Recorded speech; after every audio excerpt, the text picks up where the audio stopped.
Alors, bon, c'est la dernière conférence aujourd'hui. Donc, on a commencé un petit peu plus tard parce qu'il y a eu pas mal de débats sur la conférence précédente. Pour me présenter donc rapidement, je m'appelle Jean-Paul Gattanasi, je suis responsable régional pour la société Vialytix, qui est spécialisée dans donc la gestion de voirie en utilisant l'intelligence artificielle pour la partie diagnostic. Et l'idée d'aujourd'hui, c'est de partir déjà sur l'intelligence artificielle de manière globale, c'est-à-dire la perception de l'intelligence artificielle depuis plusieurs années, parce que, comme vous le savez, ce n'est pas en 2022 que c'est arrivé, mais beaucoup plus tôt. Ensuite, je vais vous présenter, enfin, vous faire un petit quiz sur des images de l'intelligence artificielle pour voir justement développer, on va dire, l'esprit critique. Dans un troisième temps, on va vous parler de quelques cas d'usage, vraiment sur la partie ville intelligente. Et on pourra parler spécifiquement après sur la partie voirie et l'utilisation de l'intelligence artificielle pour que ce soit au niveau des ressources, au niveau de la productivité, d'être plus efficient.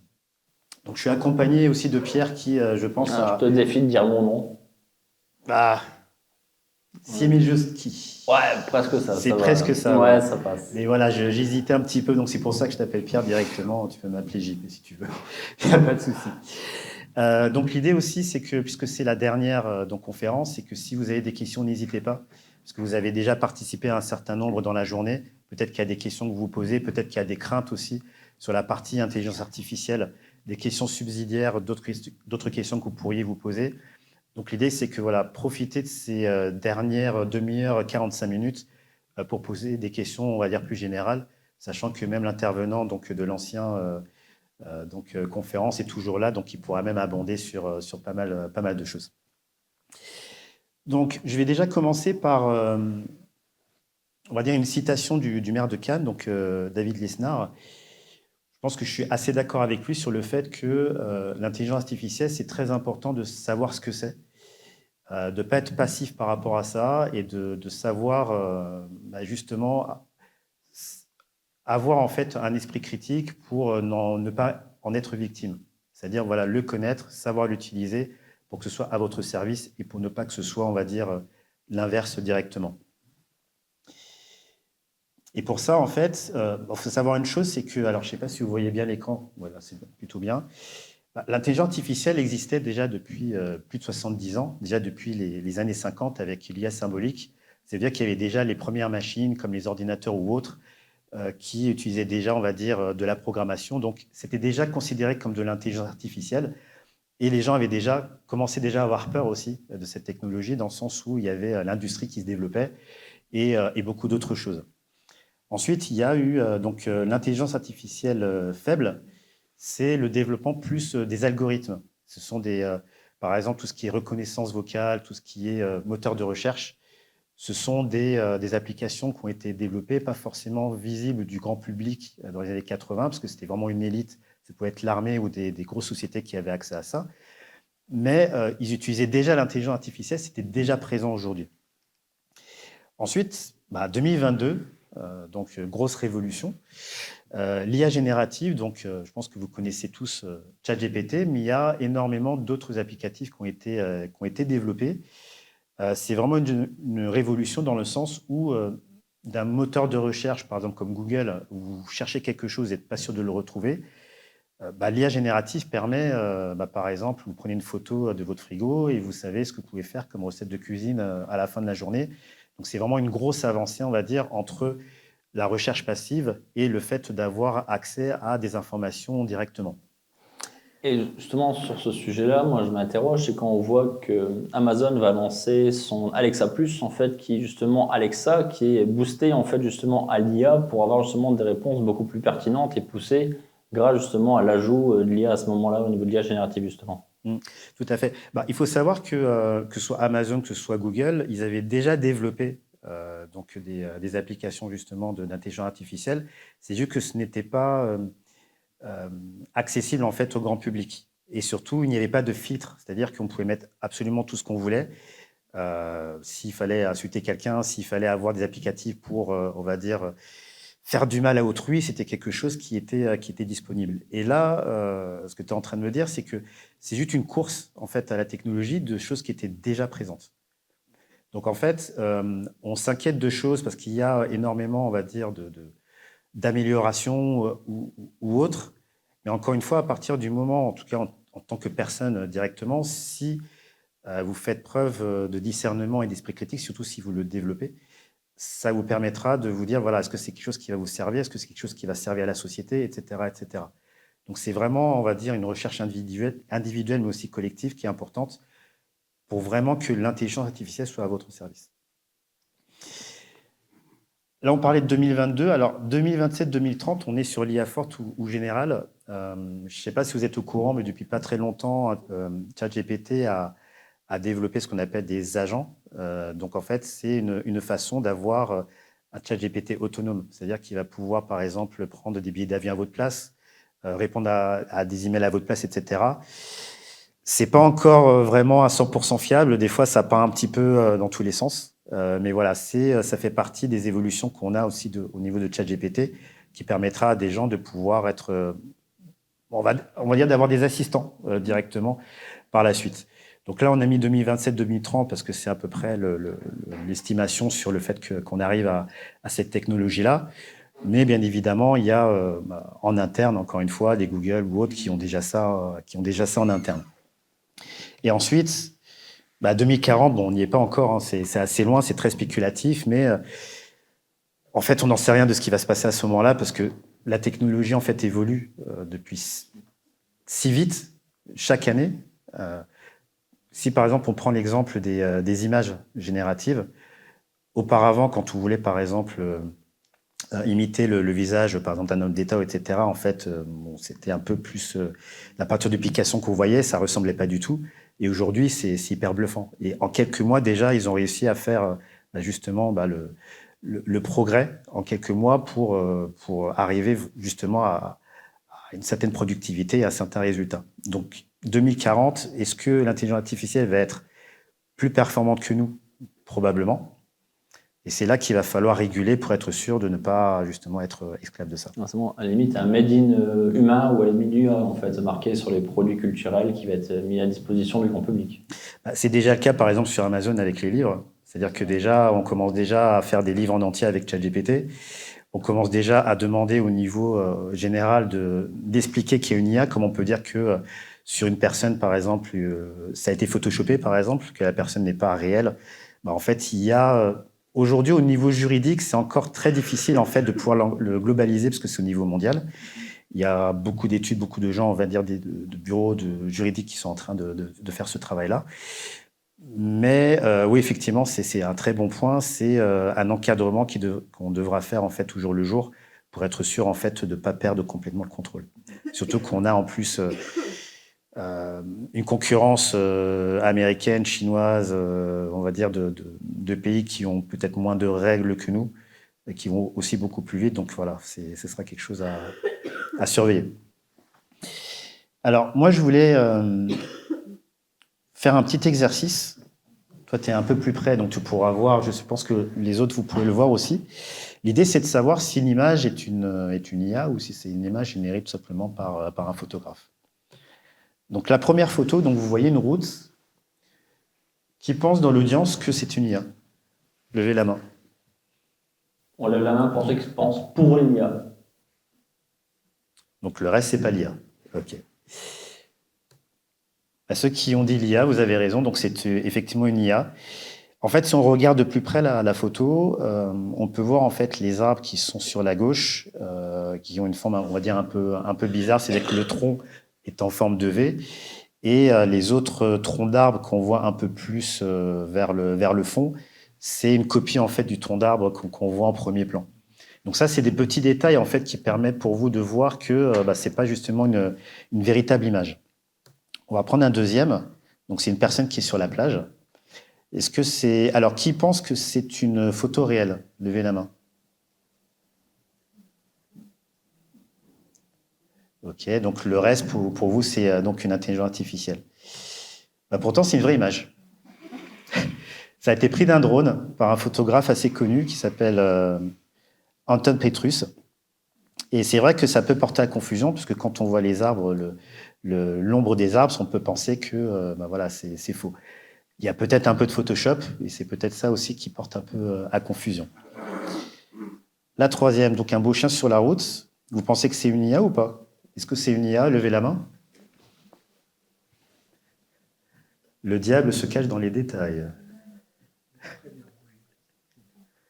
Là, vous êtes un peu loin, donc si vous vous trompez, c'est pas grave. Il y aura mieux après. Et toi? J'aurais tendance à dire, il sourit un peu trop, le chien, on dirait qu'il prend la pose. Donc, Un peu trop gentil? Ouais, c'est ça. Eh bien, c'est une IA. Ça a été fait par un prompt. Donc, un Golden Retriever qui marche dans la rue. En fait, si on s'approche vraiment, on voit que il manque une patte arrière. En fait, on voit que les pattes de devant, mais les pattes arrière, on peut dire c'est caché. Mais les deux pattes comme ça, l'un derrière l'autre, ça serait un peu compliqué. Là, vous avez une photo d'une ville de type un peu new-yorkaise. Alors, IA ou pas IA? Ceux qui pensent que c'est l'IA, levez la main. Alors, pour quelle raison? Les reflets sont un petit peu marqués quand même. Les reflets des phares, notamment les phares arrière, c'est un peu bizarre. Okay. Alors, c'est une IA, effectivement. Alors, vous pourrez voir en fait en détail que il y a des personnes. Alors, c'est vrai que par exemple à Paris, les gens aiment bien marcher dans la rue, sur la route. Mais vous voyez tout à gauche, il y a une personne qui marche vraiment en plein milieu de la route entre les voitures. Et en fait, si vous aviez en fait l'écran devant vous, vous auriez pu voir que en fait, il y a des transcriptions. Il est censé y avoir des mots de marque, etc. En fait, c'est marqué n'importe quoi. En fait, c'est juste des formes. Donc du coup, vous pouvez voir directement que c'est une IA. Il en reste encore deux. Que pensez-vous de cette photo? IA ou pas IA? Ceux qui pensent que c'est une IA, levez la main. Pourquoi ce serait une IA? Peut-être un doute sur le nombre des doigts, mais j'arrive pas à compter aussi. Pas mal du tout. En fait, c'est une IA. Et c'est un bon point parce que l'IA, enfin même aujourd'hui, a beaucoup de mal en fait à reproduire des mains.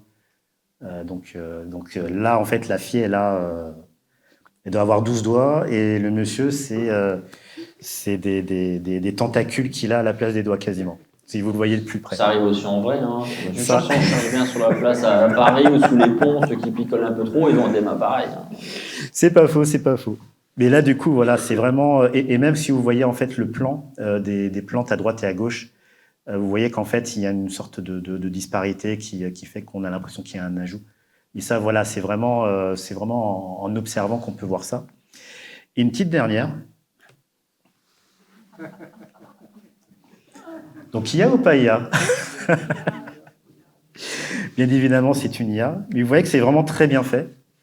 C'est ce que je disais tout à l'heure, c'est qu'auparavant, on avait du mal en fait à créer une IA, une image générative avec vraiment le visage d'une personne. Et aujourd'hui, on arrive vraiment à faire quelque chose de très ressemblant. Bien évidemment, ses cheveux, on dirait un bol. Ses doigts, c'est à peu près bon, mais voilà, on peut mieux faire. Et bon, je pense qu'il ne voudrait pas se montrer avec ce type de choses, en tout cas faire ce genre de pose directement. Donc voilà, ce que je voulais vous montrer, c'est que c'est très important en fait de comprendre que l'IA existe, que ce soit ChatGPT, que ce soit les images. Vous avez pu le voir en fait dans les réseaux sociaux. On a vu par exemple Zelensky et Trump, pour ceux qui regardent un petit peu la télé, en train de se taper dessus. Le pire, c'est que certaines personnes y croient. Quand on regarde les commentaires, certaines personnes se disent « Ah, mais il s'est passé ça, qu'est-ce qui va se passer? Il va y avoir une guerre mondiale, etc. » Alors là, c'est hyper vulgaire, mais il y a des photos comme très réalistes où on voit deux opposants, par exemple, sur une photo. Beaucoup de gens prennent ça au pied de la lettre en se disant « C'est bon. » Les platistes, ils vont être contents. Ils vont mettre des photos de la Terre plate. Ils vont dire « Regardez, l'image de l'IA dit que c'est de la plate, la Terre est plate. » C'est exactement ce qu'ils font. Donc, c'est vraiment, voilà, l'idée, c'est de développer en fait l'esprit critique pour vous dire, voilà, je connais un peu l'IA, même si je ne connais pas, peut-être que quelqu'un d'autre le connaît. En fait, l'idée, c'est pas prendre une information telle qu'elle est sur les réseaux sociaux et de se dire, voilà, en fait, c'est la vérité. Si vous passez juste un petit peu de temps pour justement y réfléchir, là, dans ce cas, en fait, vous êtes proactif, en fait, de certaine manière. Vous n'aurez pas tout le temps raison, mais déjà, ce sera beaucoup mieux que la majeure partie de la population. Voilà, ça, c'était une petite aparté. Donc là, on va plutôt parler sur l'intelligence artificielle en ville, parce qu'il faut savoir que l'intelligence artificielle est partout et c'est très important, en fait, pour les collectivités de pouvoir l'utiliser pour diverses raisons. Déjà sur la gestion et l'entretien des infrastructures, c'est-à-dire qu'aujourd'hui, on a beaucoup moins de moyens pour faire des réparations, pour mettre des actions spécifiques.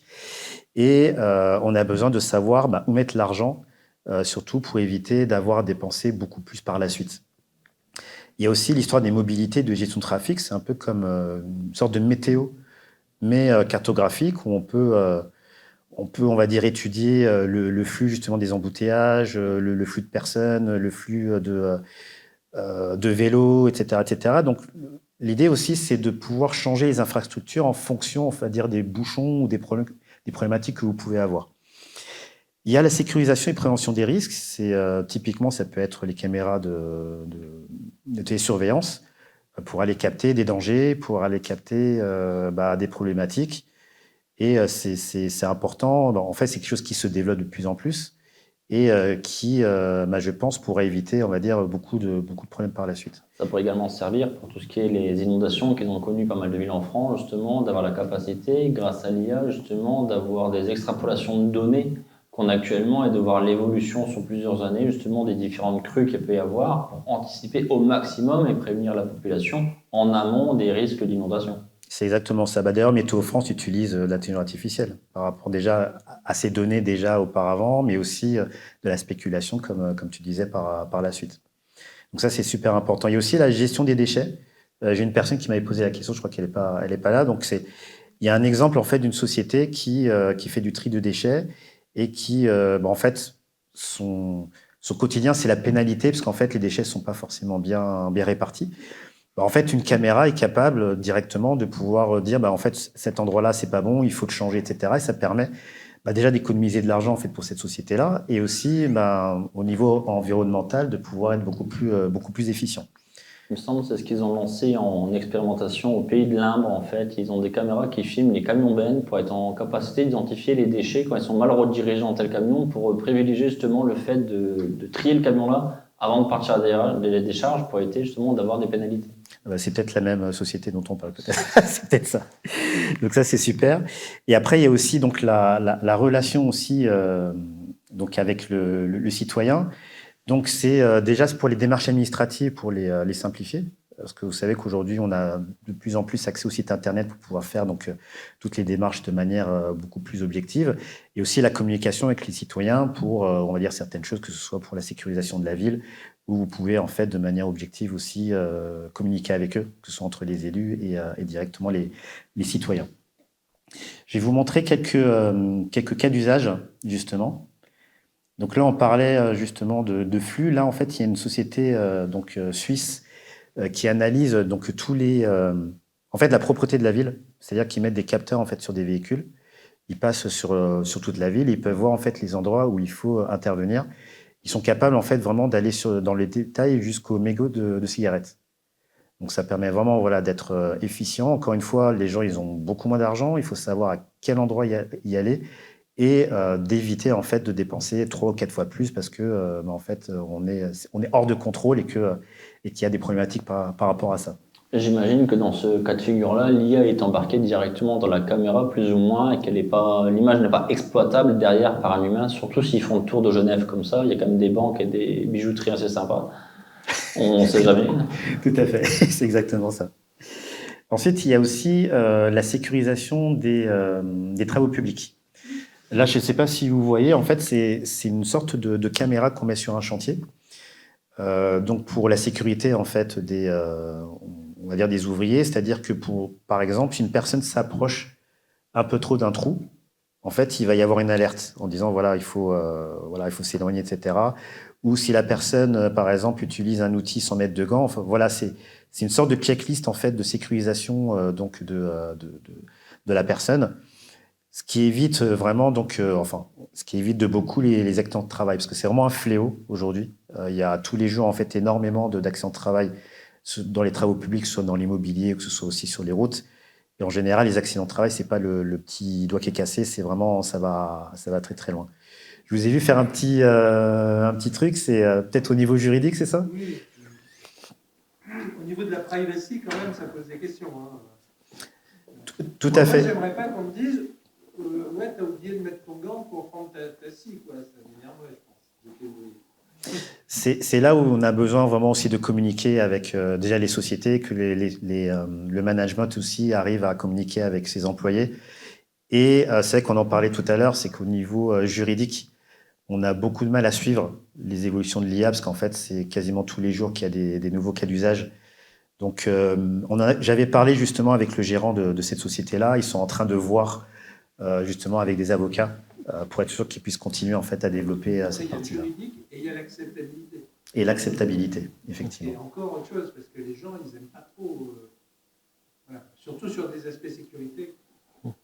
Bah, moi, par exemple, vous savez, tout ce qui est Alexa, Siri, etc., moi, j'ai désactivé parce que dans ma tête, je me suis dit, voilà, j'ai pas envie que je dise un mot-clé, tout d'un coup, voilà, ça active des choses. Et surtout, ça veut dire aussi que la machine est constamment en train d'écouter ce que je dis. En tout cas, elle est en train de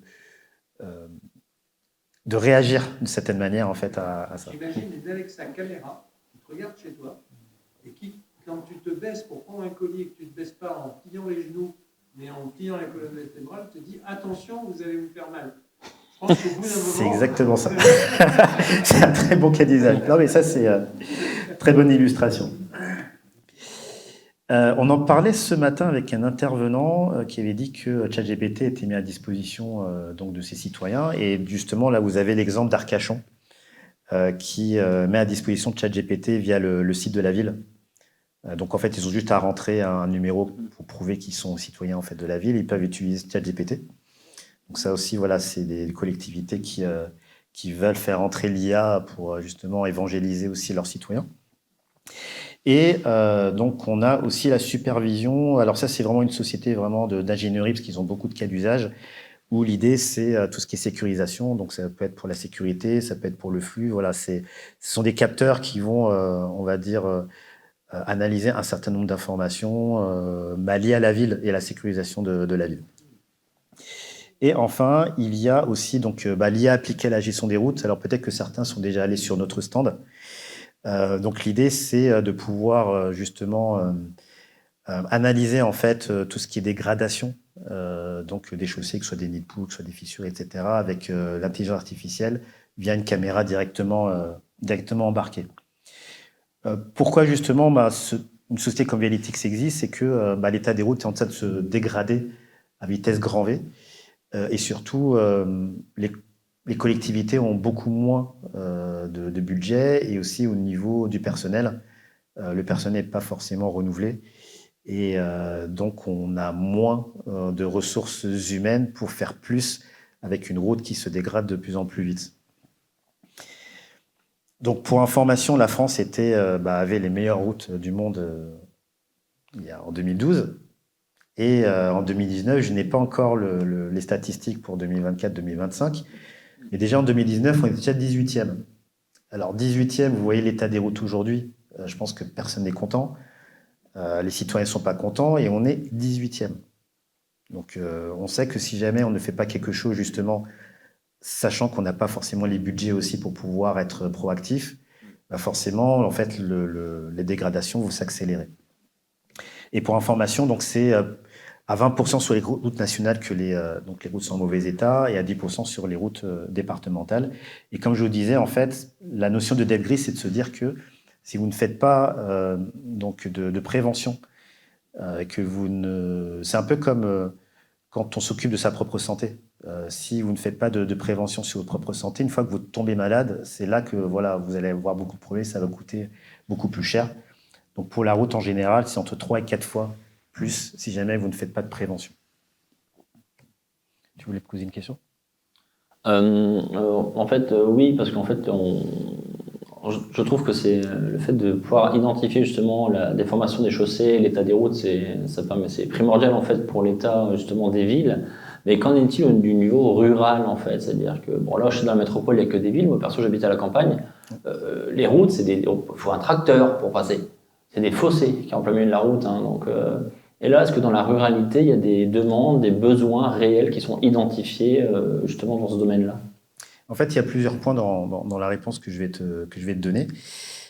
Il faut savoir que les collectivités, jusqu'à aujourd'hui, même il y en a encore beaucoup aujourd'hui, ils utilisent donc le stylo et le papier en fait pour faire l'analyse de leurs routes. Donc déjà, que ce soit dans la ruralité ou que ce soit dans les villes, la plupart des collectivités veulent déjà digitaliser en fait donc leurs données, parce qu'ils ont une problématique par exemple, c'est que si jamais une personne part à la retraite, qui connaît parfaitement les routes, ou si une personne voilà, va dans une autre collectivité, souvent il part avec une partie de ces informations. Et donc du coup, il faut tout recommencer par la suite. Donc il y a déjà la partie documentaire déjà qui est importante. Ensuite, pour les routes avec tracteur, c'est pas forcément considéré comme les routes prioritaires en fait pour justement faire des réparations. C'est plus des routes, on va dire par exemple touristiques, où voilà, il y a une histoire d'image aussi, bon, une histoire aussi un peu politique. Je vais changer ma phrase dans ces cas-là. Ouais. C'est pas les routes de tracteurs, c'est les routes. Ils sont dans un tel état qu'il faudrait un tracteur pour rouler dessus. Parce que moi, pour aller chez moi, il y a des trous, c'est des cratères. C'est genre, il y a 50 cm de profondeur dans le trou, en plein milieu de la route. Ouais. Donc, alors ça ouais, effectivement. Donc ça, par rapport à ça, donc il y a plusieurs profils. C'est-à-dire qu'on a tout type de collectivité. On a vraiment le petit village de 3000 habitants qui travaille avec nous, pour déjà des raisons documentaires, mais aussi pour justifier auprès de l'élu en disant il faut passer avec un tracteur, etc. Si jamais mon enfant veut rouler justement avec le vélo et qu'il y a un accident, qui est responsable? C'est vous, monsieur le maire, ou voilà. Donc ça permet aussi d'avoir vraiment des informations. Donc en fait, c'est vraiment tout type de collectivité. Il faut vraiment se dire que si jamais on ne répare pas à temps, c'est plus sur la surface, c'est vraiment au niveau structurel après qu'il y aura des problèmes. Et là, c'est beaucoup plus grave et là, ça va coûter beaucoup plus cher. Donc voilà, pour répondre à ta question, c'est vraiment tout type de collectivités qui ont besoin, en tout cas, d'avoir un diagnostic et surtout d'avoir un support de communication, c'est-à-dire qu'on n'a pas besoin après de revenir sur place. On a déjà la photo, on a déjà une notation en fait de l'endroit et à partir de là, on peut prendre des dispositions directement. Pour parler, alors j'ai parlé justement de la partie documentaire, donc ça c'est déjà fait. Donc l'idée aussi, c'est, parce qu'on parlait de l'IA, la peur de l'IA, on est face à ça aussi, par rapport justement à un outil comme le nôtre de diagnostic, parce que on rejette des fois déjà le changement, on rejette l'intelligence artificielle parce qu'on ne sait pas ce que c'est. On a en fait développé cet outil pour se dire qu'on soit agent ou même qu'on soit une personne remplaçante, on a juste à mettre un téléphone en fait au niveau du pare-brise et les photos sont prises et automatiquement en fait sans manipulation, sans savoir on va dire connaître l'informatique ou quoi que ce soit, les informations sont envoyées sur nos serveurs pour être analysées par l'intelligence artificielle et du serveur ça va donc sur une plateforme où vous avez une lecture simple en fait tout simplement en fait des dégradations etc. Ça permet aussi au management, au directeur de travaux, d'avoir une vue directe donc sur une carte, avec un code couleur simple aussi. Donc vous pouvez aussi facilement communiquer avec un élu en disant voilà, là où c'est vert, ça veut dire que ça va bien, là où c'est rouge, c'est qu'il y a une problématique. Et s'il pose une question pourquoi, en fait, vous avez donc le détail avec la photo, avec une notation, et vous pouvez avoir justement des actions objectives par rapport à des informations que vous avez. On peut installer aussi peut-être sur les transports en commun, des choses comme ça? Alors aujourd'hui, ce n'est pas forcément encore le cas, mais par exemple, on le fait pour des camions poubelles, par exemple, parce qu'ils ont déjà des tracés spécifiques. Pour le postier aussi. On le fait aussi sur des pistes cyclables aussi, parce que c'est aussi un sujet, parce qu'on est en train de le développer aussi. Donc on a, on va dire, une sorte de support spécifique où on peut voir donc, différentes les dégradations. Donc les cas d'usage sont en train de se développer. Donc peut-être demain les transports en commun, on ne sait jamais, mais en tout cas voilà, c'est une des idées des fois qui sont soumises chez nous en tout cas. Pour installer la caméra. Voilà, c'est juste la problématique à ce niveau-là. Petite réflexion, de toute façon, toi c'est pareil, tu as pris le train pour venir ce matin, ça serait pas également intéressant d'utiliser cette même technologie pour justement les voies de chemin de fer pour voir l'état, et ça éviterait peut-être qu'il y ait des arbres qui tombent sur les voies parce que justement ils n'ont pas été entretenus parce qu'ils n'ont été pas découverts sur le terrain. Alors, ça, c'est une très bonne question. L'idée, vraiment, c'est qu'on soit vraiment performant sur ce qu'on sait faire. C'est-à-dire que là, on est axé sur la route. On fait la dégradation, on fait aussi de l'inventaire de mobilier urbain, notamment sur la signalisation verticale, où on peut voir aussi les dommages. Ça veut dire s'il y a des autocollants, si, par exemple, c'est caché par un arbre, par des feuilles, etc. Donc, on reste sur un cœur de métier pour le moment vraiment route. Après, dans 4-5 ans, on ne sait jamais. C'est un peu comme l'intelligence artificielle. Dans 4-5 ans, on ne sait pas où on sera. Ça dépendra aussi des demandes en fait, des collectivités. Mais là, on reste vraiment sur du local et on reste vraiment sur, on va dire, l'agent plus voilà, son directeur pour le moment sur la partie route. En tout cas aujourd'hui. Donc en fait, ça permet d'une certaine manière un gain de temps immédiat. Parce que le retour qu'on a des collectivités, c'est que ce qu'un agent fait en une semaine en termes de relevé de dégradation, en 5 jours ouvrés, le fait d'être dans un véhicule et juste à rouler, que ce soit automatique, en fait, ça se fait en une seule journée. Donc, ça permet d'avoir 4 jours pour avoir d'autres actions et de pouvoir voilà, aller plus rapidement sur la programmation et surtout de trouver justement la chose la plus importante à faire. Évidemment, il y a une économie d'argent parce qu'en fait, on gagne du temps. Le temps, c'est de l'argent, comme on dit. Hein. Il y a une vue d'ensemble, c'est-à-dire que vous pouvez facilement parler avec un élu en fait, avec des données objectives. En fait, c'est pas quelque chose de relatif à la personne en disant voilà, je pense qu'il faudrait faire ceci. En fait, il y aura vraiment des données objectives. Il y a une valeur juridique aussi pour montrer aux citoyens que des travaux ont été faits parce que les photos sont horodatées et géolocalisées. Et bien évidemment, donc, une aide à la décision parce qu'en fait, voilà, vous mettez tous autour de la table, autour du logiciel et vous avez accès donc à toutes ces informations. Là, alors, en général, bon, sur cette partie de cette présentation, on est plus sur un constat donc des limites en fait de l'IA en général, pas que sur la route, mais aussi en général aussi. C'est ce que je disais un petit peu en préambule, c'est que il faut pas que l'IA en fait prenne les décisions à votre place. Parce que là, en fait, on a des notations, par exemple, sur les routes. Ça ne veut pas dire que c'est absolument à cet endroit-là qu'il faut faire les choses. Il faut que l'humain reste, en fait, au centre, justement, de l'intelligence artificielle. C'est un peu comme un médecin, par exemple, qui pourrait, par pas de passion, savoir si une jambe est cassée. Mais par contre, le fait qu'il utilise justement un outil comme les IRM, scanner, radiologie, ça lui permet d'aller plus vite. Mais ce n'est pas la radiologie qui va lui dire exactement quoi faire. Donc l'idée, voilà, c'est de ne pas trop se référer à l'intelligence artificielle pour dire, voilà, l'intelligence artificielle a dit ceci, cela, donc en fait, il faut avancer. Il faut vraiment aussi voilà, garder cet esprit critique déjà de base, parce que je le répète depuis tout à l'heure, mais d'utiliser vraiment l'intelligence artificielle comme si vous étiez une personne 2.0. On va dire, voilà, plus performante, vous allez plus vite, etc. Et ça vous évitera d'avoir, alors je ne sais pas quel métier vous faites, mais d'avoir par exemple un collègue qui tout d'un coup travaille 3 fois plus vite que vous ne comprenez pas pourquoi. La personne va dire qu'elle est intelligente, mais non, en fait, c'est parce qu'il utilise des outils qui permettent d'aller plus vite. Donc voilà, c'est très important en fait de vraiment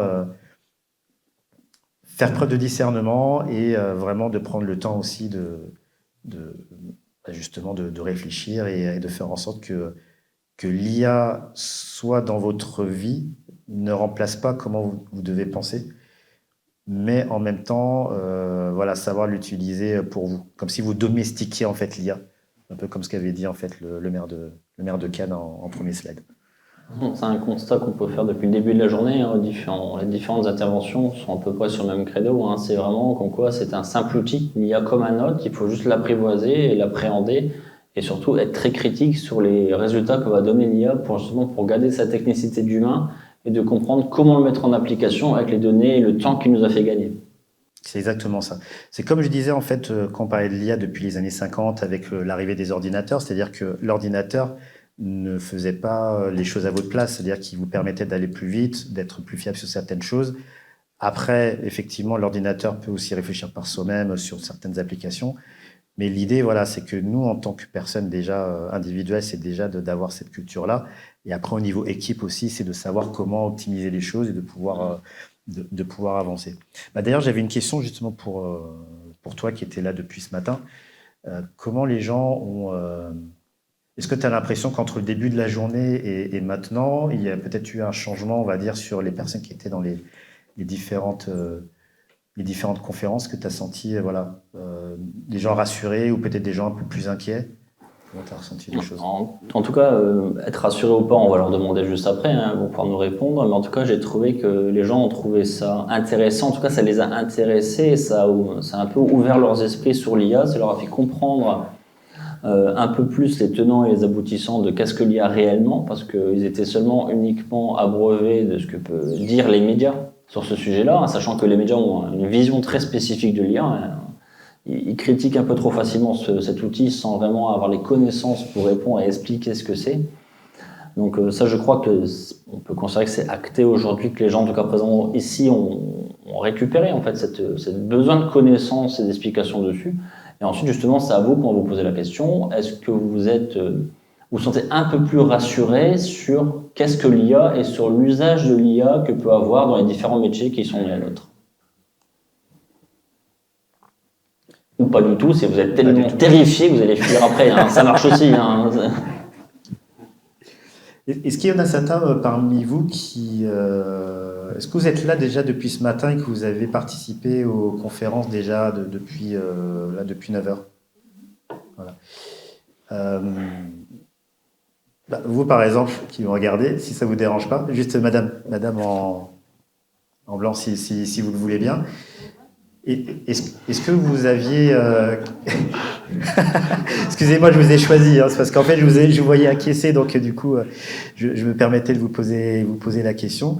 En fait, ma question est plutôt un peu large, en fait. Qu'est-ce qui vous avait motivé, en fait, à venir et qu'est-ce que vous avez retenu, on va dire, de cette journée, que ce soit pour cette conférence-là ou la conférence de la journée? Pour ma part, c'est un sujet qui porte clairement l'évolution des collectivités et du service public. Moi, je suis élue en collectivité et je suis déléguée à la protection des données. Donc, c'est un sujet qui m'apporte de place. On a beaucoup échangé déjà sur ce sujet-là avec Pierre. J'ai déjà maintes et maintes fois rencontré la ville de Liverpool sur des projets de data, d'intelligence artificielle. Donc, je savais que ça allait être un événement, en tout cas, complet et intéressant. Et pour ce qui est effectivement du contenu qui a été proposé aujourd'hui, je trouve qu'en fait, c'était assez varié. Et du coup, les différentes visions, on avait à la fois du pratique, qui nous montrait comment est-ce qu'on pouvait vraiment utiliser. On avait des solutions en face. On avait des retours, potentiellement, des utilisateurs. Et puis, il y a aussi... j'ai envie de dire, cette réflexion macro de l'IA, de la manière dont elle est utilisée aujourd'hui, des enjeux, et aussi, surtout, des choix que l'humanité devra faire demain. C'est la quatrième dimension, d'une certaine manière. On sait qu'il y a des choses qui sont bien, des choses qui ne sont pas bien, et du coup, c'est bien aux élus de choisir ce que l'on veut faire avec l'IA demain. En gros, est-ce que demain, avec l'IA, on veut surveiller des gens? Est-ce que demain, avec l'IA, on veut supprimer des emplois? Est-ce qu'avec l'IA, on veut justement en capaciter les humains pour en faire des personnes plus aptes à réfléchir, plus aptes à... Et ça, en fait, ça, c'est de nous, c'est notre libre arbitre, c'est de nous que tout ça dépend. Donc, soit on suit la tendance en passant notre temps à se dire, en fait, il y a des enjeux, c'est bien, ça peut ne pas être bien, comme tout progrès.